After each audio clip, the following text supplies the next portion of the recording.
శేఖర్ అన్న నమస్తే. నమస్తే అండి. ప్రస్తుతం ఏపీ రాజకీయాలను చూస్తూ ఉన్నాం. ఎలక్షన్ మూమెంట్ పెద్ద ఎత్తున ఉంది.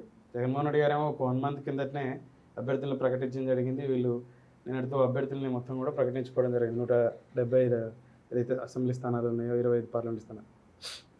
జగన్మోహన్ రెడ్డి గారు సిద్ధం సభలను పూర్తి చేసేసుకుని బస్సు యాత్ర ముందుకెళ్తున్నాడు ప్రచారానికి.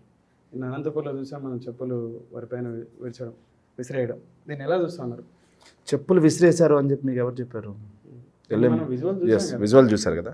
జగన్మోహన్ రెడ్డి గారు జనాల్లోకి వచ్చిన తర్వాత ఎవరో ఒక ఆకతాయి, ఎవరో ఒక టీడీపీ కుక్క, ఎవరో ఒక పసుపు దొంగ చేసినంత మాత్రాన జగన్మోహన్ రెడ్డి గారికి ఆదరణ లేదని ఎలా మాట్లాడతారు? ఎస్, వాళ్ళు చేసినట్టే వైఎస్ఆర్ కాంగ్రెస్ పార్టీ కార్యకర్తలు చేయడం మొదలు పెడితే చంద్రబాబు నాయుడు జనాల్లో కూడా రాలేడు. చంద్రబాబు నాయుడు ఒక మీటింగ్ కూడా పెట్టలేడు. ఒక చెప్పు కాదు, వేలాది చెప్పులు, ప్రజల లక్షలాది చెప్పులు చంద్రబాబు నాయుడు గారు మొహాన పడతాయి. సో ఇది ఏ పార్టీ వాళ్ళు చేసినా సరే తప్పుడు అంశం. దీన్ని తీవ్రంగా ఖండిస్తున్నాం. అదే అనంతపూర్ సాక్షిగా సిద్ధం సభ ఏర్పాటు చేసినప్పుడు రాప్తాడులో ఒక రిపోర్టర్ని ఏ విధంగా కార్యకర్తలు దాడి చేశారో చూసాం. దానికి ప్రత్యేకంగా అక్కడ ప్రజలు ఆగ్రహంతో చేశారని చెప్పేసి. నో కాదండి. ఎట్లా అంటే మా పార్టీ ఏదైతే అధికార కార్యక్రమాలు కాదు, గవర్నమెంట్ ప్రభుత్వ కార్యక్రమాలు కాకుండా మా పార్టీ కార్యక్రమాలకు 2017లో మేము ఆంధ్రజ్యోతి పేపర్ని మేము నిషేధించాం. ఏబిఎన్ న్యూస్ ఏదైతే టీవీని మేము నిషేధించాం, ఆంధ్రజ్యోతిని నిషేధించాం, ఈనాడుని నిషేధించాం, అదేవిధంగా మహా న్యూస్ని, TV5 కూడా మేము నిషేధించాం. మేము నిషేధించిన తర్వాత అయ్యా మీరు మా పార్టీ సభలకు రావద్దు, మా పార్టీ కార్యక్రమాల దగ్గరికి మీరు రావద్దు, విజువల్స్ తీయాల్సిన పని లేదు, మేము మిమ్మల్ని నిషేధించాం అని చెప్పాం. నిషేధించాం అని చెప్పిన తర్వాత వాళ్ళకి మా దగ్గర ఏం పని? సిద్ధం సభ 10 లక్షలకు పైగా జనాలు ఉన్నారు అనంతపూర్ రాఫ్తాడు దగ్గర సిద్ధం సభ. నువ్వు జర్నలిస్టువే కాదని ఎవరు అనట్లేదు. సో నువ్వు వాడికి వెళ్ళిన తర్వాత విజువల్స్ తీస్తూ, ఎవరైతే బయటకు వస్తూ ఉంటారో వాళ్ళు విజువల్స్ తీస్తూ జగన్మోహన్ రెడ్డి గారి సభ అట్టర్ ఫ్లాప్, జగన్మోహన్ రెడ్డి గారి సభకు జనాలే రాలేదు అని చెప్పేసి ఎక్కడో ఖాళీ ప్రదేశాన్ని చూపించి బయట ప్రదేశాన్ని నువ్వు ప్రచారం చేస్తూ ఉంటే జగన్మోహన్ రెడ్డి గారి మీద నిత్యం అనునిత్యం 2019లో అధికారంలో వచ్చిన తర్వాతే కాదు, జగన్మోహన్ రెడ్డి గారు 2010లో ఓదార్పు యాత్ర, 10-11లో ఓదార్పు యాత్ర స్టార్ట్ చేసిన నాటి నుండి మొదలు నేటి వరకు జగన్మోహన్ రెడ్డి గారి మీద నిత్యం విషం చెమ్మే అబద్ధపు ప్రచారాలు, తప్పుడు ప్రచారాలు చేసే ఒక మీడియా సంస్థ జగన్మోహన్ రెడ్డి గారి అభిమానుల ఎదుటుగా లక్షలాది మంది అభిమానులు మళ్ళీ వాళ్ళ ఎదుటుగా కూడా ఒక తప్పుడు కథనాన్ని వాళ్ళు లైవ్ షూట్ చేస్తూ ఉంటే అభిమానులు అండి, నాయకులు కాదు, వాళ్ళంతా అభిమానులు. అభిమానుల్లోకి వెళ్ళి వాళ్ళ నాయకుడి గురించి నువ్వు తప్పుడు ప్రచారం చేస్తుంటే ఖచ్చితంగా వాళ్ళు ఆగ్రహావేశాలు చేశారు. దాని మాత్రాన మీడియా మీద దాడి, ఇవన్నీ దీన్ని ఖచ్చితంగా దాన్ని తీసుకోవాల్సిన అవసరం కూడా లేదు. ఇప్పుడు జగన్మోహన్ రెడ్డి గారు బస్సు యాత్ర ఏదైతే ముందుకెళ్తున్నాడో, అలాగే చంద్రబాబు నాయుడు గారు కూడా ప్రజాగలం అని చెప్పేసి అని అదే బస్సుతోనే ప్రయాణం చేయడం జరుగుతుంది. ఇక్కడ బస్సులో యాత్ర అని చెప్పేసి వీరు ప్రజాగలం అని బస్సులో ముందుకెళ్తా ఉన్నారు. ఈ ప్రజాగలంలో పెద్ద ఎత్తున జగన్మోహన్ రెడ్డి గారిని విమర్శించుతున్నది ఏంటంటే చంద్రబాబు నాయుడు గారు, అలాగే వారాహి అనే వాహనం ద్వారా పవన్ కళ్యాణ్ కూడా నిన్న పిఠాపురం సభ వేదిక ద్వారా అభివృద్ధి అనేది లేదు, ఆంధ్రప్రదేశ్లో అరాచకం మాత్రమే ఉంది, సంక్షేమం అనే పేరు పెట్టి బూటకం, సంక్షేమం అనేది అంతా కూడా బూటకం అని చెప్పేసి ఇటు చంద్రబాబు అటు పవన్ కళ్యాణ్ గారు ఇద్దరు కూడా చెప్పుకురావడం జరుగుతుంది. సరే, వాళ్ళు చెప్పినట్టుగా అరాచకమే అనుకుందాం. ఎస్, అరాచకమే. ఎలాంటి అరాచకం అంటే 2,70,000 కోట్ల రూపాయలు డబ్బును నేరుగా డీబీటీ, నాన్ డీబీటీ ద్వారా సంక్షేమ పథకాల కోసం ఖర్చు పెట్టాను చూసారా? ఇది అరాచకమే కాదని ఎవరన్నారు? అరాచకమే. ప్రజల దగ్గరికి వెళ్ళి 2,70,000 కోట్ల రూపాయలు జగన్మోహన్ రెడ్డి గారు నేరుగా మీ ఖాతాల్లో వేసాడమ్మా, డీబీటీ, నాన్ డీబీటీ ద్వారా మీకు అందింది. మరి ఇది అరాచక పాలన కదా? మేమైతే కార్పొరేట్లకు దోచిపెట్టేవాళ్ళం, కాంట్రాక్టర్లకు దోచిపెట్టేవాళ్ళం, కమిషన్లు ఇచ్చి దోచిపెట్టేవాళ్ళం. అలా దోచిపెట్టకుండా డైరెక్ట్గా మా జన్మభూమి కమిటీ తమ్ములకు దోచిపెట్టేవాళ్ళం. ఎవరైతే పంచుతున్న లబ్ధిదారులకు అర్హత ఉన్న వాళ్ళ కాడికి వస్తే వాళ్ళ దగ్గర లంచాల రూపంలో దోచిపెట్టేవాళ్ళం. కానీ జగన్మోహన్ రెడ్డి గారు అట్లా చేయట్లేదు, సిస్టాన్ని మార్చేశాడు. అలా ఉన్న సిస్టమ్ని ఇలా మార్చేసి నేరుగా మీకు ఇస్తున్నారు. ఇది అరాచక పాలన అని చెప్పి మాట్లాడమనండి. ఏదైతే డెత్ సర్టిఫికేట్ దగ్గర నుంచి బర్త్ సర్టిఫికేట్ వరకు ప్రతి మనిషికి అవసరమైన పౌర సేవలన్నీ గ్రామంలో దొరుకుతూ ఉన్నాయి. ఈరోజు విలేజ్ సెక్రటేరియట్ రూపంలో 15,000 గ్రామ వార్డు సచివాలయాలు కట్టాం. ఇది నిజంగా అరాచకమే. వీటి ద్వారా 1,20,000 మందికి ప్రభుత్వ ఉద్యోగాలు కల్పించాం. అది నిజంగా అరాచకమే. అది చంద్రబాబు నాయుడు గారికి నచ్చదు, పవన్ కళ్యాణ్ గారికి నచ్చదు. పెత్తందారీ వ్యవస్థ కదా. 4 పోర్టులు కడుతున్నాం. చంద్రబాబు నాయుడు గారికి నచ్చదు. 10 ఫిషింగ్ హార్బర్లు కడుతున్నాం, చంద్రబాబు నాయుడు గారికి నచ్చదు. 6 ఫిష్ ల్యాండ్ సెంటర్లు కడుతున్నాం, భోగాపురం ఎయిర్పోర్ట్ కడుతున్నాం, 17 మెడికల్ కాలేజీలు కడుతుంటే 5 మెడికల్ కాలేజీలో ఆపరేషన్ స్టార్ట్ అయ్యాయి. పోలవరం చంద్రబాబు నాయుడు గారి అసంబద్ధత విధానాలతో విధ్వంసం గురైతే దాన్ని ఒక రూపురేఖ తీసుకొచ్చాం. ఇవే కాకుండా రాయలసీమ ఎత్తిపోతలు కడుతున్నాం. ఇవి కాకుండా చంద్రబాబు నాయుడు గారి పీరియడ్లో కేవలం 34,000 కోట్ల రూపాయలు మాత్రమే గ్రౌండ్ అయితే actual investments ministry of commerce ఇచ్చిన నివేదిక ప్రకారం 1,103 కోట్ల రూపాయలు పెట్టుబడులు గ్రౌండ్ చేస్తాం. నిజంగా అరాచక పాలనే కాదని ఎవరు చెప్పారు? ప్రజల దగ్గరికి వెళ్ళమనండి. ఇవన్నీ జగన్మోహన్ రెడ్డి చేశాడు, ఎందుకు అరాచక పాలన అని చెప్పమనండి. విలేజ్ క్లినిక్స్ గ్రామాన హెల్త్ ఇస్తున్నాం. అలాగే రైతు భరోసా కేంద్రాలు విత్తనం దగ్గర నుంచి విక్రయం వరకు రైతుకు ప్రతి దశలో అండగా నిలబడుతున్నాం. చంద్రబాబు నాయుడు గారు రైతు రుణమాఫీ 87,160 కోట్లు అని చెప్పేసి దాన్ని 24,500 కోట్లకు తగ్గించి అది కూడా 15,000 కోట్లు ఇచ్చి రైతులకు వెన్నుపోటు పొడిస్తే మేము రైతుకి 50,000 ఇస్తాం ప్రతి రైతుకు అని చెప్పేసి 67,500 రూపాయలు ఇచ్చాం. ప్రతి రైతుకు చెప్పిన దానికంటే ఒక్క రైతు భరోసా కిందనే 17,500 కోట్ల రూపాయలు ఎక్కువ ఇచ్చాం. 17,500 రూపాయలు ఒక్కొక్క రైతుకి ఎక్కువ ఇచ్చాం. రైతుల దగ్గరికి వెళ్ళి ఇది అరాచక పాలన అని చెప్పండి. డ్వాక్రా మహిళల రుణాలన్నీ సంపూర్ణంగా మాఫీ చేస్తా, బ్యాంకుల్లో ఉన్న మీ బంగారం బయటికి రావాలంటే బాబు అధికారంలోకి రావాలి అని చెప్పి అధికారంలోకి వచ్చాడు. ఏమైనా చేశాడా? గుండు సున్నా. కానీ జగన్మోహన్ రెడ్డి గారు 25,500 కోట్ల రూపాయలు డ్వాక్రా మహిళలకి బెనిఫిషరీ ఇచ్చాడు. మరి అరాచక పాలనే కదా. డ్వాక్రా మహిళల దగ్గరికి వెళ్ళి జగన్మోహన్ రెడ్డి ఇంత డబ్బులు మీకు ఎట్లా ఇస్తానమ్మా, ఇది అరాచకం కాదా అని అడగమనండి, అప్పుడు మాట్లాడదాం. మీరు అన్నారు ఇందాక పోలవరం పూర్తి చేయడం జరిగింది, అలాగే రాయలసీమకు పోలవరం పూర్తి చేయడం జరిగిందని చెప్పి రూపురేఖ తీసుకొచ్చాం. 2019లో జగన్మోహన్ రెడ్డి గారు గెలిచిన నాటికి పోలవరం 2014 నుంచి 19 వరకు ఏ మేరకు పూర్తయింది, 19 నుంచి ఇప్పుడు 24 మేరకు ఏ మేరకు మీరు పనులు చేశారు? చంద్రబాబు నాయుడు గారి పీరియడ్లో స్పిల్వే ఏదైతే ప్రాజెక్ట్కి మెయిన్ డ్యామ్ వర్క్స్ అంటారు, వాటిని మెయిన్ డ్యామ్ వర్క్స్ ఎంత ఫినిష్ చేశాడు, వాటిని హెడ్ వర్క్స్ అని కూడా అంటారు. హెడ్ వర్క్స్ ఎంత పర్సెంటేజ్ పూర్తి చేశాడు? రమ్మని చెప్పండి, మాట్లాడదాం. ఎట్లయినా ఏ ప్రాజెక్టుకైనా సరే మీరు గుర్తుంచుకోండి, ఎనీ ఇరిగేషన్ ప్రాజెక్ట్ ఏ ప్రాజెక్టుకైనా ఎంత శాతం పూర్తయింది అనడానికి 2 ఉంటాయి. ఒకటి వచ్చేసి కాస్ట్. ప్రాజెక్ట్ కాస్ట్ 10,000 కోట్ల రూపాయలు అయితే దాంట్లో ఒక 7,500 కోట్ల రూపాయలు నువ్వు ఖర్చు చేసి ఉంటే ప్రాజెక్టు కోసం అది నీకు 75% పూర్తయినట్టు. లేదు కాంట్రాక్ట్ వర్క్స్ మొత్తం మీద ఏదైతే పోలవరం ప్రాజెక్టులో చాలా వర్క్స్ ఉన్నాయండి, వీళ్ళు చూపించింది కదా.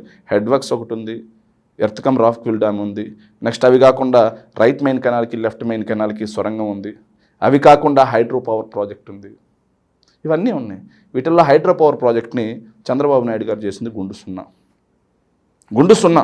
హైడ్రో పవర్ ప్రాజెక్ట్ ఈరోజు శరవేగంగా నిర్మాణం జరుగుతుంది. అవి కాకుండా లెఫ్ట్ మెయిన్ కెనాల్కి రైట్ మెయిన్ కెనాల్కి సొరంగాలు మేమే దవ్వాం. అవి కాకుండా ఏదైతే స్పిల్వే ఉందో పునాదుల్లో ఉన్న స్పిల్వేకి ఒక రేకు డబ్బా తీసుకొచ్చి పెట్టి జయము చంద్రన్న అని కొట్టించుకున్నాడు చంద్రబాబు నాయుడు గారు. కానీ నేడు వెళ్ళి స్పిల్వే చూసుకోండి, వరద నీరు మొత్తం స్పిల్వే ద్వారా పోతున్న విజువల్స్ మీరు చూసారా లేదా? అది ఎవరి ప్రభుత్వ హయాంలో మేము నిర్మించాం. ఇవి కాకుండా ఎర్త్ కమ్ రాక్ఫిల్ డ్యామ్ ఏదైతే డయాఫ్రమ్ వాల్ మొత్తం దెబ్బతినిందండి. తెలుసా మీకు? ఎందుకు దెబ్బతినింది తెలుసా? కాపర్ డ్యామ్స్ అని చెప్పి కట్టాల్సింటే అవి పూర్తి చేయకుండా వాటిల్లో 300 మీటర్ల లోపల గ్యాప్స్ వదలడం వల్ల వరద నీరు మొత్తం ఒకే చోట నుంచి వచ్చి సుడులు తిరిగి డయాఫ్రమ్ వాల్ దారుణంగా దెబ్బతింది. ఒక్కొక్క చోట 50-60 అడుగుల లోతు గోతులు పడ్డాయి. పోలవరం ప్రాజెక్ట్ అథారిటీ అని ఒకటి ఉంటుంది, పీపీఏ అంటుంది. ఆ పోలవరం ప్రాజెక్ట్ అథారిటీ వాళ్ళు డయాఫ్రమ్ ఏదైతే ఉందో దాన్ని ఆపేసి ఎర్త్ కమ్ రాక్ఫిల్ డ్యామ్ మొత్తం ఆపాల్సిందే అని చెప్పేసి ఆపేసి వాటిని మొత్తం వాళ్ళు నివేదికలు ఇచ్చి నిపుణుల పర్యవేక్షణలో ఆ గుంతలు మనం పూడ్చాలా లేకపోతే మొదటి నుంచి మొదలు పెట్టాలా అని చెప్పేసి మొన్న 2 నెలల క్రితం నివేదిక వచ్చింది. అవి మొత్తం పూడ్చుకుంటూ నిపుణుల ఆధ్వర్యంలో చంద్రబాబు నాయుడు గారు 14 నుంచి 19 వరకు అసమర్థతతో పోలవరం నిర్మాణం చేయలేకపోయాడని మేము అనట్లేదండి. చంద్రబాబు నాయుడు గారు మోక్షగండం విశ్వేశ్వరయ్య లాగా తనను తాను ఊహించుకొని ఒక ఇంజనీర్ అవతారం ఎత్తడం వల్ల పోలవరం ప్రాజెక్ట్ అనేది పూర్తిగా దెబ్బతింది అంటున్నాను నేను. ఎస్, మేము అదే చెప్తాం. స్పిల్వే పూర్తి చేశాం. డయాఫ్రమ్ వాల్ ఏదైతే ఉందో ఆ వాల్ని కూడా మేము రిపేర్లు చేస్తూ ముందుకు వస్తున్నాం. ఇవి కాకుండా దాన్ని డయాఫ్రమ్ వాల్ని వాళ్ళ నిపుణుల నివేదికలు ఇవ్వకుండా మనం కట్టడానికి లేదు. ఇంజనీర్ టీం అనేది ఒకటి ఉంటుంది, పోలవరం ప్రాజెక్ట్ అథారిటీ అనేది ఒకటి ఉంటుంది. వాళ్ళు టెస్ట్ చేసి ఏ మేరకు దెబ్బతింది, ఎందుకు దెబ్బతింది, దీన్ని ఎలా ఫిల్ చేయాలి అని చెప్పేసి పూర్తిగా చేసే లోపల మేము పవర్ ప్రాజెక్ట్ ఒకటి, హైడ్రో పవర్ ప్రాజెక్ట్ స్టార్ట్ చేసుకున్నాం. అవి కాకుండా టన్నెల్స్ పూర్తి చేసుకున్నాం మేము. సో ఇలా వర్కులు చేసుకుంటూ పోతున్నాం మేము. చంద్రబాబు నాయుడు గారి కంటే కూడా ఇంకా శరవేగంగా వర్కులు చేసాం. చెక్ చేసుకోండి పోయి. 2019కి ముందు పోలవరం ఎలా ఉండేది, 2024లో పోలవరం ఎలా ఉంది, వెళ్ళి చెక్ చేసుకోండి. ఇప్పుడు పెద్ద ఎత్తున పోలవరం ఇష్యూ వచ్చినప్పుడు 2022కు పూర్తి చేస్తామని చెప్పేసి అసెంబ్లీ సాక్షిగా అనిల్ కుమార్ యాదవ్ గారు నాటి ఇరిగేషన్ శాఖ మంత్రి చెప్పుకోవడం. 24 ఇప్పుడు మీరు అధికారం నుంచి అదే అండి నేను చెప్తున్నాను, అదే నేను చెప్తున్నాను, అదే వినండి. మేము 22కి పూర్తి చేస్తా అన్నమాట వాస్తవం, మేము కాదనట్లేదు. కాకపోతే 20లో వచ్చిన వరదలు, 2021లో వచ్చిన వరదల వల్ల ఆ డయాఫ్రమ్ వాల్ మొత్తం కొట్టుకుపోయింది. చంద్రబాబు నాయుడు ఆ గ్యాప్స్ వదిలిపెట్టిపోయాడు. ఆ గ్యాప్స్ వదిలిపెట్టిపోవడం వల్ల ఏదైతే స్పిల్వే మొత్తం మీద పోవాల్సిన వాటర్ కాస్త కేవలం 300 మీటర్ల లోపల పోవటం వల్ల, ఏదైతే మీ ఊర్లో చెరువు ఉంది, చెరువులో ఒక అలుగు ఉంటుంది, చెరువులో అలుగు 5,000 క్యూసెక్కులు మాత్రమే రిలీజ్ ఉంటుంది. అట్లా కాకుండా పైనుంచి 20,000 క్యూసెక్కులు వరద వచ్చిందనుకో, 5,000 క్యూసెక్కుల్లో వెళ్ళమంటే ఏమవుతుంది? చెరువు గండి పడుతుంది. స్పిల్వే పూర్తి చేయకుండా, కాపర్ డ్యామ్స్ పూర్తి చేయకుండా డయాఫ్రమ్ వాల్ ఎందుకు కట్టాడు? కట్టడం వల్ల డయాఫ్రమ్ వాలే మెయిన్, వరదను మొత్తం ఆపాల్సింది అదే. వరదను ఆపి స్పిల్వేలో నుంచి సైడ్ నుంచి తీసుకెళ్ళాలి. ఏదైతే నదికి అడ్డంగా కట్టింది కాదు, ఏది స్పిల్వే, నదీ ప్రవాహాన్ని మళ్లించి కట్టింది స్పిల్వే. ఆ నదీ ప్రవాహాన్ని ఆపాల్సింది ఏంటి? Diaphragm wall. ఆ డయాఫ్రమ్ గట్టిగా లేకపోతే ఏమవుతుంది? వరద ఎక్కువ వచ్చినప్పుడు డయాఫ్రమ్ వాల్ కొట్టుకుపోతే రాజమండ్రి దగ్గర నుంచి మొత్తం ఖచ్చితంగా 2025 లోపల, 25 ఎండింగ్ లేదంటే 26 వరద వచ్చే లోపల పోలవరం ప్రాజెక్ట్ పూర్తవుతుంది. 100%. 100 చెప్తున్నాం కదా, డయాఫ్రమ్ వాల్ మొత్తం కొట్టుకుపోయింది. పోలవరం ప్రాజెక్ట్ అథారిటీ ఆ పనులు ఆపాల్సిందే నివేదికలు వచ్చేంత వరకు అని చెప్పారు. వాళ్ళు నివేదికలు వచ్చేంత వరకు మేము పనులు ఆపాలా, లేకపోతే ముందుకు తీసుకెళ్ళాలి. 24 ఈ 5 సంవత్సరాల కాల పరిధిలో ఇరిగేషన్ డెవలప్మెంట్ మేరకు మీరు కేటాయించిన నిధులు ఏంటి అంటే, ముఖ్యంగా రాయలసీమ ప్రాంతానికి చెప్తానండి, చేపట్టిన ప్రాజెక్ట్ చెప్తాను. ఏదైతే బ్రహ్మసాగర్ ప్రాజెక్ట్ ఉందా, బ్రహ్మసాగర్ ప్రాజెక్ట్ 17 టీఎంసీలు. చంద్రబాబు నాయుడు గారి ప్రభుత్వంలో ఏనాడైనా 10 టీఎంసీలకి మించి స్టోర్ చేయగలిగాడా? ఎఫ్ఆర్ఎల్ 17 టీఎంసీలు. ఏదైతే R&R ప్యాకేజ్ ఇచ్చి దాన్ని పూర్తి చేసాం. గండికోట ఎఫ్ఆర్ఎల్ చేసాం, చిత్రావతి ఎఫ్ఆర్ఎల్ చేసాం, ఇవే కాకుండా గోరకల్లు ఎఫ్ఆర్ఎల్ చేసాం. నెక్స్ట్ ఇంకోటి హెచ్ఎన్ఎస్ఎస్కి జిఎన్ఎస్ఎస్కి లింక్ ఉంది. ఆ లింక్ కూడా శరవేగంగా నడుస్తుంది. కుప్పం బ్రాంచ్ కెనాల్ పూర్తి చేసి వాటర్ ఎవరు ఇచ్చారండి? కుప్పం బ్రాంచ్ కెనాల్కి వాటర్ ఎవరు ఇచ్చారు? మేమా కాదా? రాయలసీమ ఎత్తిపోతల పథకం ఏ స్థాయిలో ఉందో విజువల్స్ చూసుకోండి. మా సోషల్ మీడియా వాల్స్ అన్నింటిలో ఉంటాయి విజువల్స్, డ్రోన్ విజువల్స్ ఉంటాయి, చూసుకోండి, చెక్ చేయండి. ఇవి కాకుండా ఏదైతే 11,000 క్యూసెక్లు ఉన్నటువంటి పోతిరెడ్డిపాడు హెడ్ రెగ్యులేటర్ని 44,000 క్యూసెక్లకి పెంచింది ఎవరు? దివంగత రాజశేఖర రెడ్డి గారు అయితే దాన్ని 90,000 క్యూసెక్లకి ఎవరు పెంచుతున్నారు? Works under process. Chandrababu Naidu గారు ఏనాడు ఆ దిశగా అడుగులు వేయలేదే. చంద్రబాబు నాయుడు గారు ఎంతవరకు ఆయన ఒక ఈవెంట్స్ మాత్రమే చేశాడు ఇరిగేషన్లో, ఈవెంట్స్ మాత్రమే. ఏదైతే రాజశేఖర రెడ్డి గారు అలాగే కిరణ్ కుమార్ రెడ్డి గారి ప్రభుత్వ హయాంలో పూర్తయిన ప్రాజెక్టులకి ఆయన టెంకాయలు కొట్టి ఎక్సెస్ రేట్లు పెంచుకొని కెనాల్స్ అనే అవి ఇవి అని చెప్పేసి డబ్బు దోచుకున్నాడు తప్పిస్తే నిజంగా రాయలసీమకి వాటర్ ఇచ్చినటువంటి చరిత్ర కాదు. చంద్రబాబు నాయుడు గారికి పిచ్చి పట్టిపోయిందండి. పట్టిసీమ ప్రాజెక్ట్ అనేది ఏంటండి?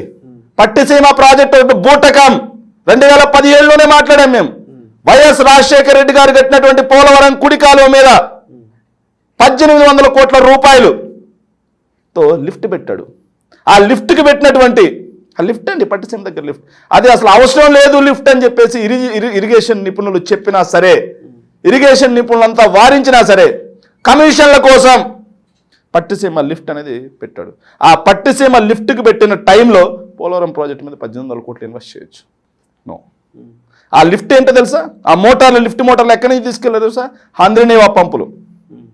రాయలసీమ నుంచి హంద్రినీవా పంపులు తీసుకెళ్ళి పట్టిసీమకు కట్టుకున్నాడు. ఇంకో మాట, చంద్రబాబు నాయుడు గారికి పిచ్చి పట్టిపోయిందండి. ఎంత పిచ్చి పట్టిందంటే, చంద్రబాబు నాయుడు గారు మాట్లాడే మాటలు ఎలా ఉంటాయంటే, రాయలసీమలో సభల్లో ఈ మధ్య ఆయన ప్రజాకలం అని మాట్లాడుతూ గోదావరి వాటర్ రాయలసీమకి ఇస్తాను అంట. ఎట్లా ఇస్తావు నువ్వు గోదావరి వాటర్ రాయలసీమకి? చెప్పమనండి. ఏ దారిని నేను ఇస్తాను. గోదావరి వాటర్ పోలవరంగిన పూర్తయితే వచ్చి కలిసేది ఎక్కడండి? కృష్ణానదిలో.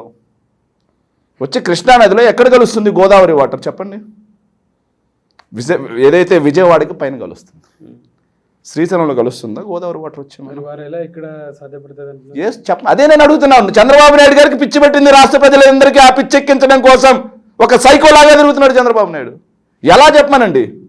దమ్ముగూడెం టెయిల్ పాండ్ అని ఒకటి ఉందండి గోదావరి వాటర్ మీద. రాజశేఖర రెడ్డి గారు ప్రపోజల్ తీసుకొచ్చినటువంటి ప్రాజెక్ట్ అది. ఒకవేళ దమ్ముగూడెం టెయిల్ పాండ్ వాటర్ తీసుకొచ్చినా నాగార్జున సాగర్ పైన పడతాయి. మరి శ్రీశైలంలో పడితే ఎలా రాయలసీమకు వాటర్ వస్తాయి? శ్రీశైలంలో పడకుండా రాయలసీమకు వాటర్ ఎట్టు వస్తాయి? శ్రీశైలంలోకి నువ్వు గోదావరి జలాలు ఎలా తీసుకొస్తావు? అది చెప్పమనండి చాలు. చంద్రబాబు నాయుడు గారిని ఒక ఇంజనీర్ విజనరీ అని మాట్లాడతాను నేను. చంద్రబాబు నాయుడు గారు గోదావరి జలాలు ఎలా తీసుకొచ్చి శ్రీశైలంలో వేస్తారు అది చెప్పమనండి, మాట్లాడదాం. అలా కాకుండా నోటికి ఏ మాట వస్తే ఆ మాట, నోటికి ఎంత వస్తే అంత నిటారుగా నించొని ఎలాంటి సందేహం లేకుండా అనర్గళంగా అబద్ధాలు చెప్పడమే కాకుండా వాటిని మళ్ళీ అవునా కాదా తమ్ముళ్ళు అని సమర్థించుకోగలిగినటువంటి ఒక రాజకీయ జిత్తుల మారి నక్క చంద్రబాబు నాయుడు గారు అని చెప్పడానికి ఎలాంటి సందేహం లేదు అని చెప్పి ప్రజలు మాట్లాడుకుంటున్నారు. నేను కాదు, ప్రజలే మాట్లాడుకుంటున్నారు. వైఎస్ఆర్సీపీ నాయకులు మాట్లాడుకుంటే రాజకీయం అవుతుందండి. ప్రజలే మాట్లాడుకుంటున్నారు ఈరోజు. ఏ ఆర్టిఫిషియల్ ఇంటెలిజెన్స్ వాడి నా మేధో శక్తిని పెంచుకొని మీ పేదరికాన్ని తగ్గిస్తా అంటాడు ఒక చోట. సెల్ ఫోన్ నేనే కనిపెట్టాను. నిన్న మా వింజమూరికి వచ్చాడండి, మా ఉదయగిరి కాన్స్టిట్యున్సీ వింజమూరికి. సెల్ ఫోన్ నేనే కనిపెట్టా తమ్ముడు అని చెప్పి. సెల్ ఫోన్ ఎప్పుడు కనిపెట్టారా? కంప్యూటర్ నేనే కనిపెట్టా తమ్ముడు అన్నాడు. హైదరాబాద్కి నేనే పేరు పెట్టా తమ్ముడు అన్నాడు. హైదరాబాద్కి బొడ్డు కొట్టి బొడ్డు కోసి నామకరణం వేశాడు. హైదరాబాద్ అనే మాట ఆయన నోటి నుంచి వచ్చిందా లేదా మీరు చూసుకోండి రికార్డ్స్. హైదరాబాద్కి నామకరణం నేనే చేశా, పేరు నేనే పెట్టా అంటున్నాడు. హైదరాబాద్ బొడ్డు కోసి ఆయన నామకరణం చేశాడా? హైదరాబాద్ రింగ్ రోడ్ నేనే కట్టాను. హైదరాబాద్ రింగ్ రోడ్ రాజశేఖర రెడ్డి గారి కృషి కాదా? హైదరాబాద్ ఎయిర్పోర్ట్ నేనే కట్టా అంటారు రాజశేఖర రెడ్డి గారి కృషి కాదా? హైదరాబాద్ పీవీ ఎక్స్ప్రెస్ హైవే నేనే కట్టా అంటారు రాజశేఖర రెడ్డి గారు కాదా? మెట్రో నేనే వేసా అంటారు. మెట్రో అసలు నువ్వు ఉన్నప్పుడు డిపిఆర్ కూడా రెడీ కాలేదు. రాజశేఖర రెడ్డి గారు అధికారంలో ఉన్నప్పుడు దానికి డిపిఆర్ లేసి దానికి అత్యంత క్లిష్టమైన భూసేకరణ మొత్తం కూడా రాజశేఖర రెడ్డి గారు చేసిపోయారు. చంద్రబాబు నాయుడు గారి పాత్ర ఎక్కడ? మెట్రోలో నేనే కట్టే తమ్ముళ్ళు అంటాడు. దౌర్భాగ్యం ఏంటంటే ఆయన ఇన్ని అబద్ధాలు అనర్గళంగా చెప్తున్నా. Yes, Chandrababu is a visionary. Chandrababu Naidu garu అపర చాణక్యుడు. చంద్రబాబు నాయుడు లేకపోతే ఈ భూమండలమే లేదు అనే ఒక సెక్షన్ ఆఫ్ మీడియా ఉంది.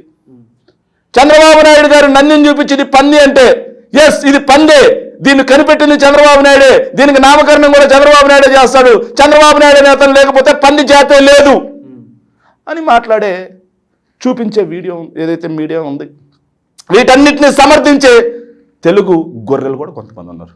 అంతకాలం చంద్రబాబు నాయుడు గారికి ఎలాంటి డోకా లేదు అని చెప్పి ఈ సందర్భంగా మనం చేసుకుంటాం. సరే, ఒకవేళ మీరు అన్నట్టు ఒక సెక్షన్ ఆఫ్ మీడియా చేయించిన, ఒక సెక్షన్ ఆఫ్ వాళ్ళు తెలుగుదేశం పార్టీ కార్యకర్తలు నాయకులు నిజంగా నమ్మించే ప్రయత్నం చేసిన సామాన్య ప్రజలు నమ్మరు కదా. మేము అదే కదండి చెప్తున్నాం మీకు.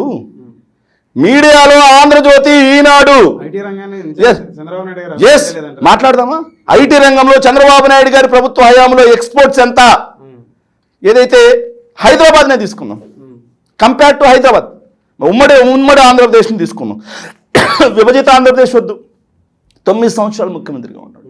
ఐటీ ఎక్స్పోర్ట్స్, ఐటీ రంగం, నాకు ఒక్క ఐటీ రంగమే కాదు, ఆర్థిక, పారిశ్రామిక, వ్యవసాయ, సర్వీస్ అన్ని రంగాలు తీసుకుందాం. 2004 కంటే చంద్రబాబు నాయుడు గారి పీరియడ్లో 95 నుంచి 2004 వరకు ఎలా ఉండేవి, 95కు ముందు ఎలా ఉండేది రాష్ట్రం, అప్పుల్లో కూడా అండి. మరి రాజశేఖర రెడ్డి గారు వచ్చిన తర్వాత 2009 కేవలం 6 సంవత్సరాల కాలం, ఈ పీరియడ్లో ఎలా జరిగింది అనేది డేటా తీసి కంపేర్ చేద్దామా? చంద్రబాబు నాయుడు గారి బట్టలు ఇప్పేయగలం మేము విత్ డేటా. నోటి మాట కాదండి, విత్ డేటా. క్యాలిక్యులేషన్స్ అనేవి కొన్ని ఉంటాయి. ఆ క్యాలిక్యులేషన్స్ పెట్టి మరి చంద్రబాబు నాయుడు గారి ఏదైతే 9 ఏళ్ల కాలంలో రాష్ట్రం అప్పుల పాలైపోయింది, 11,000 కోట్ల రూపాయలు డెప్ట్లోకి వెళ్ళిపోయింది, రెవెన్యూ లోటు. రాజశేఖర రెడ్డి గారు ముఖ్యమంత్రిగా ఉన్న కాలంలో రాష్ట్రం రెవెన్యూ మిగులులోకి వచ్చింది. చెక్ చేసుకోండి. 2009 చనిపోయేసరికి రాష్ట్రం మిగులు బడ్జెట్ రెవెన్యూ మిగుల్లో ఉంది. అప్పుల గురించి మాట్లాడట్లేదు, రెవెన్యూ డెఫిసిట్స్ గురించి మాట్లాడుతున్నాం.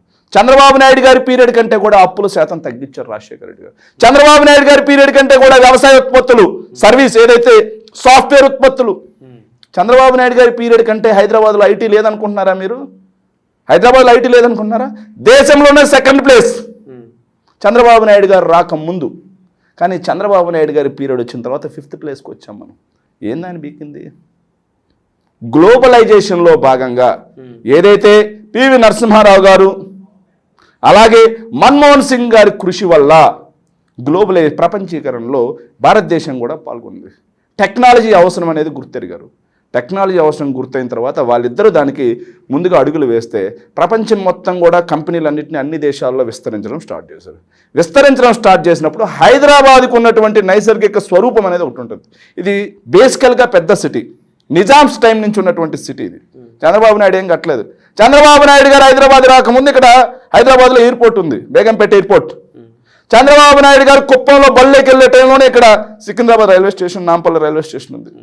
చంద్రబాబు నాయుడు గారు కుప్పంలో చెడ్డీలతో గోళీలు ఆట ఆడుకునే టైంలో హైదరాబాద్లో యూనివర్సిటీలు ఉన్నాయి. ఉస్మానియా యూనివర్సిటీ, నిజాం కాలేజ్ దగ్గర నుంచి అన్ని నిజామ్స్ కట్టించినవి ఉన్నాయి. ఏందయ్యా చంద్రబాబు నాయుడు చేసింది? చంద్రబాబు నాయుడు హైదరాబాద్లో చేసింది ఏంటో తెలుసా?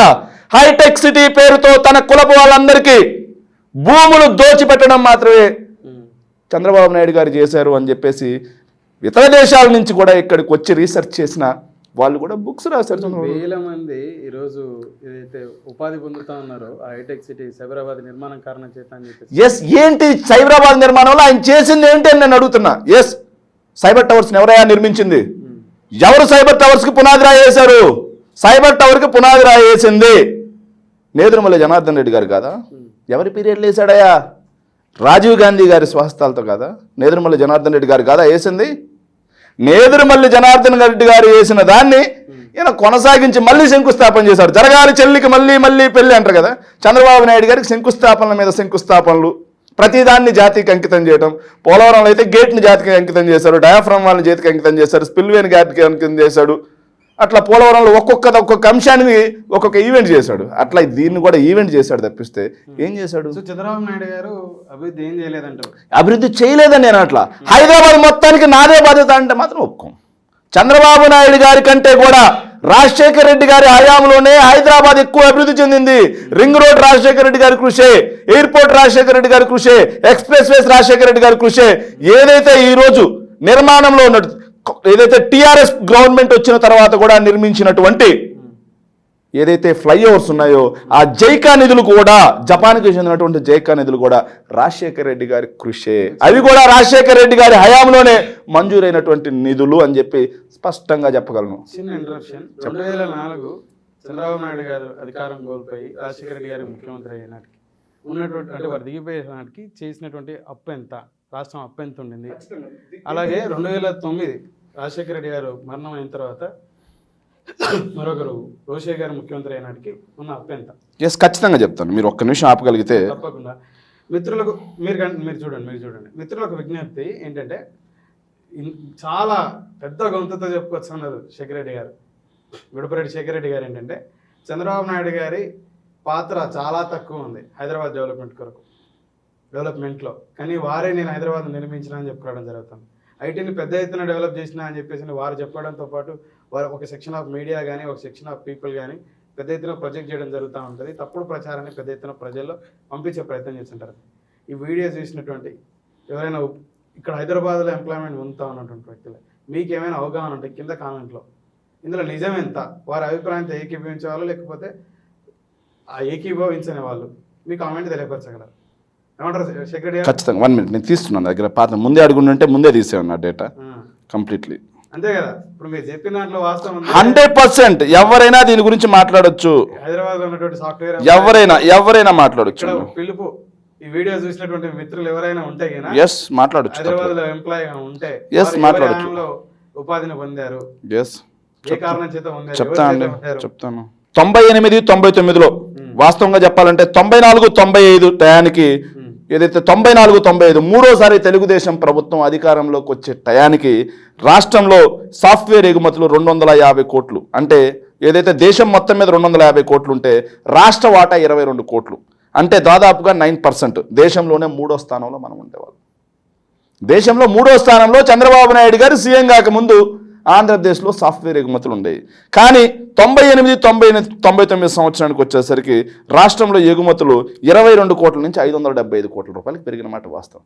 కానీ దేశవ్యాప్తంగా తీసుకుంటే దేశవ్యాప్తంగా తీసుకుంటే మొత్తం 6,300 కోట్ల రూపాయలు భారతదేశం యొక్క మొత్తం యొక్క సాఫ్ట్వేర్ ఎగుమతులు అయితే ఆంధ్రప్రదేశ్ వాటా 9% మాత్రమే. ఆంధ్రప్రదేశ్ వాటా కూడా 9% మాత్రమే. సో చంద్రబాబు నాయుడు గారి పీరియడ్కి ముందు 9%, చంద్రబాబు నాయుడు గారు వచ్చిన తర్వాత 9% దేశవ్యాప్తంగా ఉన్నటువంటి సాఫ్ట్వేర్ ఎగుమతులు. దేశవ్యాప్తంగా విపరీతంగా పెరిగింది. కానీ ఏపీలో మాత్రం 3rd ప్లేస్ నుంచి మనం 5th ప్లేస్కి వచ్చాం. తమిళనాడు చెందింది నోయిడా కూడా చంద్రబాబు నాయుడు గారి పీరియడ్ కంటే కూడా ఎక్కువగా డెవలప్ అయింది. హైదరాబాద్ కంటే నోయిడా ఎక్కువ డెవలప్ అయింది. తమిళనాడు కూడా ఎక్కువ డెవలప్ అయింది. పూణే కూడా.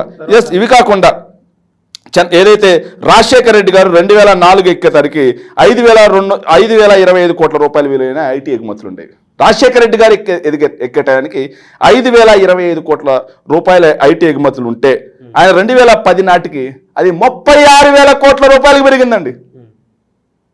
చంద్రబాబు నాయుడు దిగిపోయే టైంకి 5,000 కోట్ల రూపాయలు ఐటీ ఎగుమతులు ఆంధ్రప్రదేశ్ వాటా. కానీ రాజశేఖర రెడ్డి గారు దిగిపోయే టైంకి అది 36,000 కోట్ల రూపాయలకు పెరిగింది. ఇలాంటివన్నీ చెప్పారు. చంద్రబాబు నాయుడు గారు ఏం చెప్తారంటే నేను విత్తనాలు వేసి ఆ విత్తనాలు చెట్లను తీసుకొని పోతున్నాను. పునాదులు ఏంటండి? పునాదులు ఏంటి? రింగ్ రోడ్ ఏమైనా ఆయన పునాది వేశాడా? ఫినాన్షియల్ డిస్ట్రిక్ట్ ఆయన పునాది వేశాడా? సైబర్ టవర్కి ఆయన పునాది వేశాడా? నేను అడుగుతున్నా డైరెక్ట్గా. సైబర్ టవర్కి ఆయన పునాది వేశాడా? రింగ్ రోడ్కి పునాది వేశాడా? ఎయిర్పోర్ట్కి, ఇంటర్నేషనల్ ఎయిర్పోర్ట్ పునాది వేశాడా? ఎక్స్ప్రెస్ వేకి పునాది వేశాడా? ఫినాన్షియల్ డిస్ట్రిక్ట్కి పునాది వేశాడా? చెప్పండి. Yes, challenge to any yellows. చెప్పండి, వీటిల్లో దేనికైనా చంద్రబాబు నాయుడు పునాది వేశాడా? ఎస్, దాని గురించి కూడా నేను మాట్లాడతానండి. చంద్రబాబు నాయుడు గారి విషయంలో అప్పులు కూడా మామూలుగా ఉండవండి. చంద్రబాబు నాయుడు గారి అప్పులు, బాబు గారు అప్పులు ఎట్లా ఉంటాయనే దానికి నా దగ్గర అన్నీ ఉన్నాయి, లేకుండా ఏం లేదు. అప్పుల సామ్రాట్ చంద్రబాబు నాయుడు అని చెప్పేసి 2017లో నేను ఒక ఆర్టికల్ రాశానండి. అప్పుల సామ్రాట్ చంద్రబాబు నాయుడు అని చెప్పేసి, విత్ డేటా తోటి మొత్తం, ఊరికే మాట్లాడడం మనం. ఎస్, చంద్రబాబు నాయుడు గారు 5 ఏళ్ల పాలనలో ఆర్థిక క్రమశిక్షణ ఎలా కట్టలు దిగింది, ఏ 5 ఏళ్ల కాలంలో తెలుసా? ఏదైతే మొన్న 2014 నుంచి 19 వరకు ఆర్థిక క్రమశిక్షణ ఎలా జరిగి, ఆర్థిక అవకతవకలు ఎలా జరిగాయని చెప్పేసి కాకు కూడా చెప్పింది. అదే చెప్తున్నాను. చంద్రబాబు నాయుడు గారు ఏదైతే ఉమ్మడి ఆంధ్రప్రదేశ్లో 9 ఏళ్ల ఆర్థిక పరిపాలన ఎలా ఉంది, 9 ఏళ్లలో ఆయన చేసింది ఏంటంటే 95 వైస్రాయ్ ఘటన వచ్చేటానికి ఉమ్మడి ఆంధ్రప్రదేశ్ ఆదాయం 13,100 కోట్లు ఉంటే 13,100 కోట్లు ఉమ్మడి ఆంధ్రప్రదేశ్ ఆదాయం. వైస్రాయ్ హోటల్లో చంద్రబాబు నాయుడు గారి మీద చెప్పులేసి అధికారాన్ని చంద్రబాబు నాయుడు గారు రామారావు గారి మీద చెప్పులు వేసి, ఎన్టీ రామారావు గారి మీద చెప్పులు వేసి ఆ నుంచి అధికారం లాక్కొని ఆయన ముఖ్యమంత్రి అయ్యే టయానికి ఏదైతే 95లో 13,000 ఆయనకు ఉన్నటువంటి ఏదైతే అప్పు ఎంత ఉందంటే రాష్ట్ర అప్పు ఆయన దిగిపోయే టయానికి 13,100 కోట్ల రూపాయల రాష్ట్ర ఆదాయం ఉంటే ఖర్చులు 14,800 కోట్ల రూపాయలు ఉండేవి. అంటే బడ్జెట్ లోటు ఎంత ఉండేదంటే 1,700 కోట్ల రూపాయలు మాత్రమే ఉండేది. బడ్జెట్ లోటు ఏదైతే మనకు వచ్చే ఆదాయానికి మనం పెట్టే పెట్టుబడికి మధ్య ఉన్న గ్యాప్, బడ్జెట్ లోటు కేవలం 1,700 కోట్ల రూపాయలు మాత్రమే ఉండేది. కానీ 95 బాబు ఆయన వచ్చే టయానికి అది. కానీ బాబు గారు 9 ఏళ్ళు పాలించి ఆయన దిగిపోయే టయానికి రాష్ట్ర ఆదాయం ఏం పెద్దగా పెరిగింది లేదు. కేవలం 10,000 కోట్ల రూపాయలు మాత్రమే. 9 సంవత్సరాల కాలంలో 13,000 కోట్ల రూపాయలు మాత్రమే పెరిగింది. 26,869 కోట్లు కాగా ఖర్చులు మాత్రం 35,575 కోట్లు. అంటే రెవెన్యూ లోటు ఎంత పెట్టాడు తెలుసా ఆయన? రెవెన్యూ లోటు ఆయన దిగిపోయే టయానికి 8,700 కోట్ల రూపాయల రెవెన్యూ లోటుతో రాజశేఖర రెడ్డి గారికి గవర్నమెంట్ అప్పచెప్పాడు. మరి రాజశేఖర రెడ్డి గారు దిగిపోయే టయానికి 2009 నాటికి రాష్ట్ర ఆదాయం ఎంత పెరిగిందో తెలుసా? డబల్ అయిపోయింది. 30,000 కోట్ల నుంచి 62,000 కోట్ల రూపాయలకి రాష్ట్ర ఆదాయం డబల్ అయిపోయి ఖర్చులు మాత్రం 61,854 కోట్ల రూపాయలు. ఎస్, అది చెప్తానండి.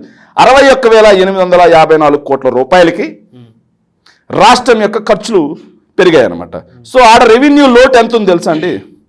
ఏదైతే మనకు వచ్చే బడ్జెట్కి మన ఖర్చుకి మొత్తం కేవలం 1,000 కోట్ల రూపాయలు. చంద్రబాబు నాయుడు గారు హయాంలో ఆయన ఆదాయం పెరిగింది లేదు, కానీ ఖర్చులు పెరిగాయి. రెవెన్యూ మధ్య లోటు అనేది 8,000 కోట్ల రూపాయలకు పెరిగితే, కానీ రాజశేఖర రెడ్డి గారి ప్రభుత్వ హయాంలో ఆదాయం డబుల్ అయింది, ఖర్చులు పెరిగాయి, కానీ రెవెన్యూ లోటు కేవలం 1,000 కోట్ల రూపాయలు మాత్రమే పెట్టిపోయారు. అంటే 8,000 కోట్ల రూపాయల రెవెన్యూ లోటుని 8,000 కోట్ల రూపాయలకి రాజశేఖర రెడ్డి గారు తీసుకొచ్చారు. ఇక చంద్రబాబు నాయుడు గారు 9,000 సంవత్సరంలో 99 రోజులు ఓడీకి వెళ్ళాడండి, ఓవర్ డ్రాఫ్ట్కి. కానీ రాజశేఖర రెడ్డి గారు 5 సంవత్సరాల కాలంలో ఒక్కరోజు కూడా, కనీసం ఒక్కరోజు కూడా ఓడీకి వెళ్ళలేదు. మళ్ళీ ఎప్పుడు వెళ్ళా తెలుసా ఓడీకి? 2014లో మళ్ళీ చంద్రబాబు నాయుడు గారు ముఖ్యమంత్రి అయిన తర్వాత స్టేట్ గవర్నమెంట్ ఓడీకి వెళ్ళడం జరిగింది. మరి ఎవరికి ఆర్థిక క్రమశిక్షణ ఉంది? నేను చెప్తా అండి, వెళ్ళామండి, చెప్తున్నా. ఎవరికి ఆర్థిక క్రమశిక్షణ ఉంది? వెళ్ళలేదని నేను చెప్పండి. ఎవరికి ఆర్థిక క్రమశిక్షణ ఉంది? ఏదైతే సంపన్న రాష్ట్రంగా ఉన్నటువంటి ఆంధ్రప్రదేశ్ని 95 నుంచి 2004 దాకా పందికుక్కుల్లాగా తిన్నారు. రాష్ట్ర ఆదాయం పెంచకపోగా ఖర్చులు పెంచి రెవెన్యూ లోటును పెంచారు. కానీ రాజశేఖర రెడ్డి గారు రాష్ట్ర ఆదాయాన్ని డబుల్ చేశారు. అలాగే సంక్షేమ పథకాల రూపంలో, సాగునీటి పథకాల రూపంలో అన్నింటినీ కూడా ఖర్చుని డెవలప్ చేశారు. రెవెన్యూ లోటు కేవలం 1,000 కోట్ల రూపాయలు మాత్రమే పెట్టిపోయారు. మరి ఎవరు విజనరీ? మరి ఎందుకని ఈ రోజుకి పెద్ద ఎత్తున నాయకులు అంటే నాడు రాజశేఖర రెడ్డి గారు కానీ నేడు వారి కుమారుడు జగన్మోహన్ రెడ్డి గారు సంక్షేమానికి పెద్ద ఎత్తున ప్రాధాన్యత ఇవ్వడం జరుగుతుంది, కానీ అభివృద్ధికి ప్రాధాన్యత ఇవ్వట్లేదు. ప్రజలకి రూపాయి పంచడం కాదు, రూపాయి సంపాదించుకోవడం అదే అండి. పంచుడేంటి, పన్నులు పెద్ద ఎత్తున. సరే అండి, సరే ఒక మాట అండి. సరే, రాజశేఖర రెడ్డి గారి పీరియడ్ని కొద్దిసేపు తీసేయండి, చంద్రబాబు నాయుడు గారు ఉమ్మడి ఆంధ్రప్రదేశ్ పీరియడ్ని కొద్దిసేపు తీసేయండి. మరి చంద్రబాబు నాయుడు గారు 2014 నుంచి 19 వరకు ఆంధ్రప్రదేశ్ రాష్ట్రానికి పొడిచింది ఏంటి? మీరు అభివృద్ధి అంటున్నారు. చంద్రబాబు నాయుడు గారు ఒక్క సీపోర్ట్ కట్టారా? సీపోర్ట్ కట్టడం అంటే రాష్ట్ర సంపద పెరిగినట్టా కాదా? కట్టారా? చెప్పండి. చంద్రబాబు నాయుడు గారు 14 సంవత్సరాల కాలంలో రాష్ట్రానికి కట్టిన సీపోర్ట్ గుండు 0. కానీ మేము 4 కడుతున్నాం. కనిపించట్లేదా మీకు? ఎస్. ఒక్క ఫిషింగ్ హార్బర్ కట్టారా? మత్స్యకార సోదరులు మన దగ్గర ఫిషింగ్ హార్బర్ లేక వలసలు పోయి గుజరాత్ నుంచి పాకిస్తాన్ జైళ్లలో మగ్గితే కరోనా సమయంలో రాష్ట్ర ప్రభుత్వ కృషితో వచ్చిన సందర్భాలు మీరు మర్చిపోయారా? బంగ్లాదేశ్ జైళ్లలో మగ్గారు, మర్చిపోయారా? శ్రీలంక జైళ్లలో మగ్గారు, మర్చిపోయారా? ఆ పరిస్థితి రాకూడదు. రాష్ట్రం బ్లూ ఎకానమీలో ఇప్పటికీ నెంబర్ 1 ఉంది, కానీ దాన్ని ఇంకా డబల్ చేయాలి అని చెప్పేసి జగన్మోహన్ రెడ్డి గారు ఒక దృఢ సంకల్పంతో 10 ఫిషింగ్ హార్బర్లు కడుతున్నారు, 6 ఫిష్ ల్యాండ్ సెంటర్లు కడుతున్నారు. చంద్రబాబు నాయుడు గారి 14 ఏళ్ల కాలంలో పోర్టులు పక్కన పెట్టండి, ఫిషింగ్ హార్బర్లు పెట్టండి, పక్కన పెట్టండి, ఫిష్ ల్యాండ్ సెంటర్లు పక్కన పెట్టండి, సముద్రం తీరం వెంబడి కనీసం ఒక చిన్న జట్టి కట్టించాడా?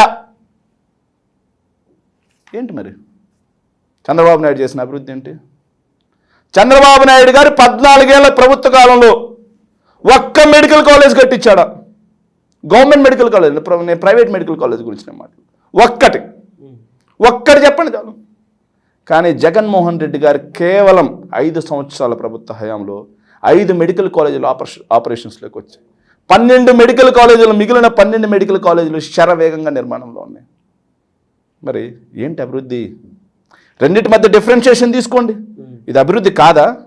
చంద్రబాబు నాయుడు గారి ప్రభుత్వ హయాంలో 14 సంవత్సరాల కాలం తీసుకోండి, ఆయన ప్రభుత్వ హయాంలో ఒక్క ఎయిర్పోర్ట్ కట్టించాడా చెప్పండి? రాజశేఖర రెడ్డి గారు శంషాబాద్ ఎయిర్పోర్ట్ నిర్మిస్తే, సారీ ఓర్వకల్ ఎయిర్పోర్ట్ చంద్రబాబు నాయుడు గారు నిర్మించారా? ఉన్నదాన్ని ఎక్స్ప్లెయిన్ చేశారంతే. చూసుకొని చెక్ చేసుకోండి.